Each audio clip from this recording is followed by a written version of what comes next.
Tipon-tipon ang mga residente mula sa Batangas sa harap ng Department of Health sa Central Office Santa Cruz, Manila para ipakita ang kanilang suporta kaugnay sa investigasyon sa epekto ng kalusugan dulot ng liquefied natural gas sa komunidad ng power plants kasama ang kinatuan mula sa Pilipinas Movement for Climate Justice o PMCJ at ang Break Free from Fossil Gas Movement.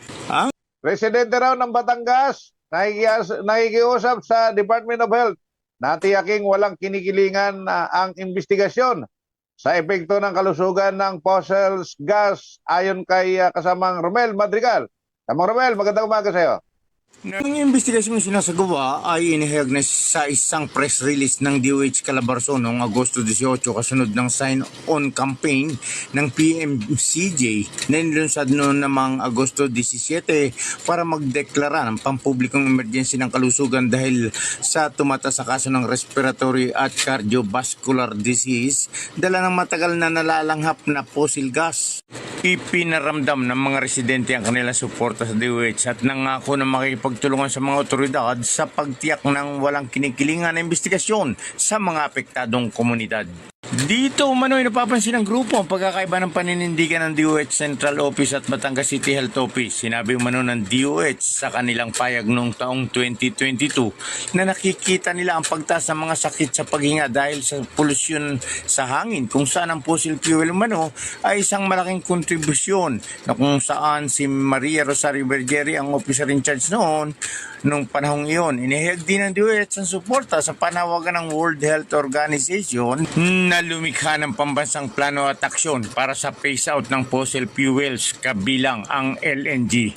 Samantala, sinabi ni DOH Calabarzon Regional Director Ariel Valencia noong Agosto 18 na batay sa pinagsama-samang data ng mga kaso ng morbidity at mortality mula sa tanggapan ng kalusugan ng lungsod, wala pa silang makita na maaaring malink sa power plant operation.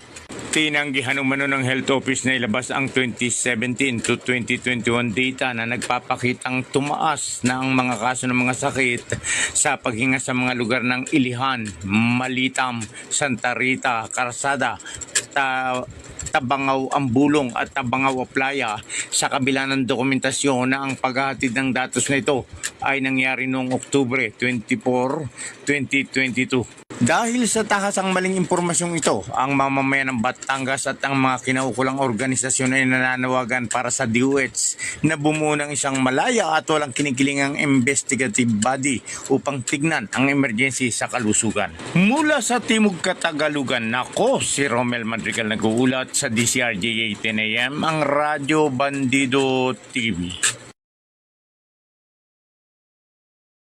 Ito ba yung fossil fuel na? Oo. Malaking epekto pala yan.